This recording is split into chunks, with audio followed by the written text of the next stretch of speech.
Welcome to KGN Caribbean News Now. I'm Karesha Graham.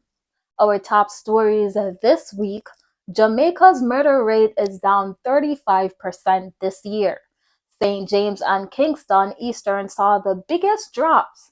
Security officials say the data will guide future crime plans. The Norwood community in St. James recorded 0 murders so far in 2024. And my vision for Jamaica is that you will be able to sleep with your windows and doors open. And I don't take it back. It's aspirational. But not all areas saw improvement. Parishes like Portland and St. Mary had slight increases. While the drop is a step in the right direction, officials say more work is needed to tackle crime across the entire island. The Jamaican government responded to the new 10% tariff announced by the United States. Prime Minister Andrew Holness says officials are in the talks with the U.S. authorities to understand how the change could affect Jamaica, especially under the Caribbean Basin Initiative, which allows most exports to enter duty-free. Jamaica's Foreign Affairs Ministry says they're reviewing official documents and will update the public once more details are confirmed. The United States has pulled the plug on Trinidad and Tobago's plans to tap into Venezuelan gas, revoking key licenses for the Dragon and Mannequin fields. While the setback is a blow to regional energy plans, BP has just started production at its Cyper gas field, bringing in about 250 million cubic feet of gas per day. A Trinidadian LGBTQ plus activist is taking his fight for equality to the UK's Privy Council. Jason Jones is challenging a recent court decision in Trinidad and Tobago that reinstates colonial-era laws criminalizing same-sex relationships. Jones argued that the laws are outdated and unjust. Flames lit up the sky near Trinidad's Piarco International Airport over the weekend after a fire broke out at the Amerijet warehouse in the South Terminal. Thick smoke forced flight operations to pause temporarily as firefighters rushed to contain the blaze. Officials haven't said what sparked the fire just yet, but investigations are still ongoing. And the rape trial of Barbadian MP Neil Rowe resumed last week in the No. 5 Supreme Court. The alleged victim gave emotional testimony, and Government Minister Wilfred Abrahams also took the stand.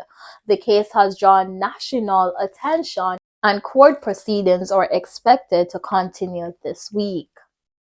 Family and friends came together to mourn the lives lost in the deadly nightclub collapse in the Dominican Republic. At least 184 people were killed and more than 250 others were hurt when the roof of the Jet Set nightclub gave away. So far, 28 bodies have been returned to their families, but officials are still working to identify the rest. Gang violence in Haiti is hitting a boiling point once again. This time in the heart of Port-au-Prince, dozens have been killed, hundreds forced from their homes, and entire neighborhoods like Kenskoff and Carrefour are under siege. Travel to Grenada is about to get a lot easier. Delta Airlines is launching a new daily nonstop flight from Atlanta to the Spice Isles starting this December. It's the only U.S. airline offering direct service on that route, opening new doors for tourism, family travel, and business across the Caribbean. And for Caribbean entertainment, Caribbean stories take center stage as the countdown begins for the NGC Bocas Lit Fest in Trinidad and Tobago. The main festival runs from May 1st to May 4th in Port of Spain, but the celebrations are already started. This month, the storytelling caravana is rolling across the country, bringing the magic of books and spoken word to children and families island-wide. It's a month of words, rhythm, and real Caribbean culture, building up to one of the region's biggest literature moments. Now, two worlds, one stage. Jamaica's own Nigy Boy is set to join Afrobeat giant Burna Boy for a powerhouse performance in Guyana. The rising dancehall star, known for his fearless sound and lyrical fire, will share the spotlight with Burna Boy in a move that's turning heads across the Caribbean. It's more than a concert, it's a cultural link up. Soca royalty is breaking records. Kes the Band has officially sold out not one, but two shows at Central Park Summer Stage in New York City. Back to back. All right. From Trinidad to the Big Apple, Kes is carrying the rhythm of the island as well as other soca artists, one sold out crowd at a time. Juicy brought his Coulda Been Records tour to Jamaica, giving fans a mix of comedy and talent. Popcorn and Shensia also made an appearance, turning up the star power. The crowd showed out, and Jamaica definitely made its mark on the tour. Shout out to Duns and Fully Duns because I feel like Una should I get a chance. It's okay though, next time. Now for our last story of the week, going out with a big bang.